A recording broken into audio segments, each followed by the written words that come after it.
My son's fiancée sat across from me at Sunday lunch and calmly demanded $500,000 for her dream wedding, listing crystal glasses, a private vineyard, and imported flowers from Italy as if it were nothing, as if I were expected to simply agree. Without hesitation, at 58 years old, after spending 25 years as a federal judge presiding over financial crime cases, I had seen greed dressed up in many forms, but never quite like this, so polished, so confident, so entitled.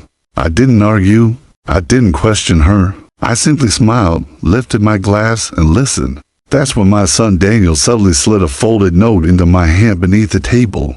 I opened it without changing my expression, for words were written inside. "Dad, she's a scammer. Help."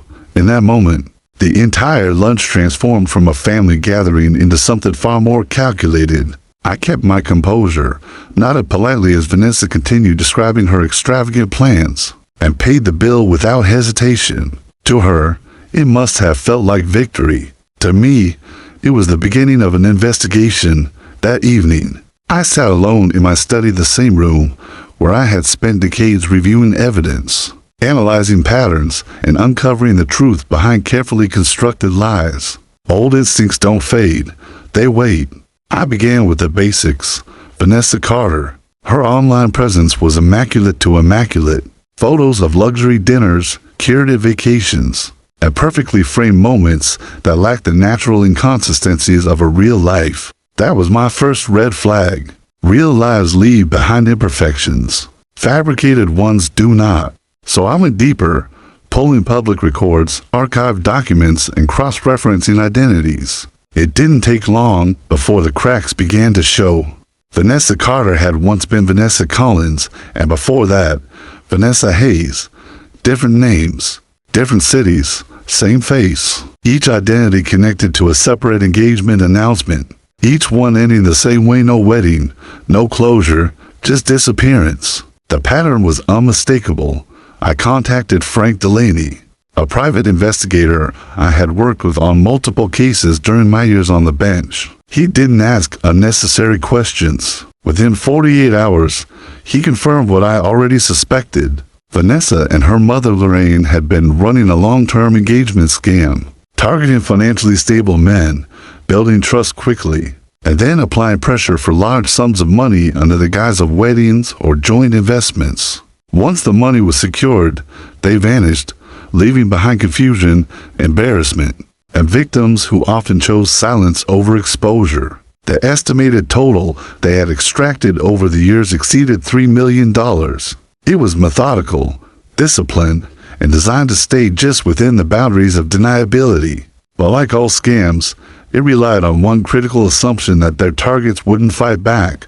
Over the next several days, I did what I had always done best. I built a case. Every alias, every transaction, every shell company tied back to Lorraine was documented. One tracked financial movements, identified patterns, and most importantly, located the previous victims willing to speak. That changed everything. Individually, their stories were unfortunate. Together, they formed a pattern strong enough to stand in court. Meanwhile, I said nothing to Vanessa.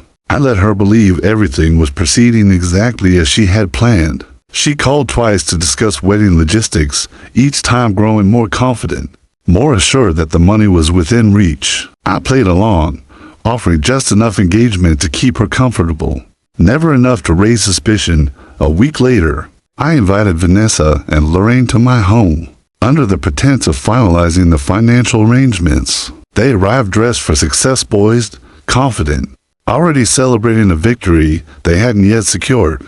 Daniel sat beside me, quieter than usual, but resolute. He trusted me, and that trust carried weight. Vanessa placed a neatly organized folder on the table, outlining expenses, timelines, and payment expectations. I didn't open it. Instead, I slid my own folder across the table toward her. The shift in the room was immediate. Her smile faltered, just slightly, as she opened it. Page after page revealed the truth: photographs from previous engagements, legal documents tied to her aliases, financial records tracing money through shell accounts, and statements from victims who had finally decided to come forward. Her confidence dissolved in real time. Lorraine's expression hardened as she scanned the documents, her composure slipping just enough to expose the tension beneath. "This is absurd," Lorraine said sharply, attempting to regain control. I leaned forward slightly, my voice calm, but unyielding. "Is it?" I asked. Vanessa closed the folder abruptly, her hands no longer steady. "You're making a mistake," she insisted. "No," I replied quietly. "You made one." Daniel spoke then, his voice firm despite the weight of the moment. "Tell him the truth." Vanessa said nothing. Silence filled the room, heavy and unavoidable. Lorraine stood, attempting to end the conversation, but I stopped her with a single sentence. "There are already people on their way." That was the moment everything broke. The illusion, the control, the carefully maintained narrative that all collapsed at once.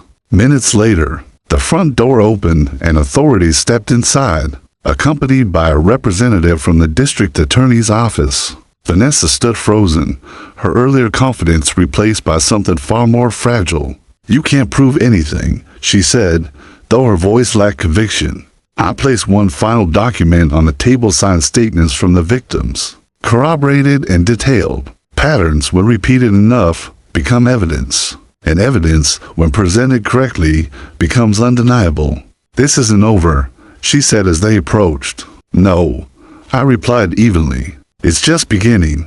The case moved quickly after that, with multiple victims, documented financial trails, and clear intent. The charges held. For the first time, their operation faced real consequences. Weeks later, I sat once again in my study, the same room where it had all started. Daniel sat across from me, quieter now, but at peace. "I almost didn't say anything," he admitted. I studied him carefully before responding. "But you did," I said, and that made all the difference. Because in the end, it wasn't just about exposing a scam. It was about recognizing the moment when something feels wrong and having the courage to act before it's too late.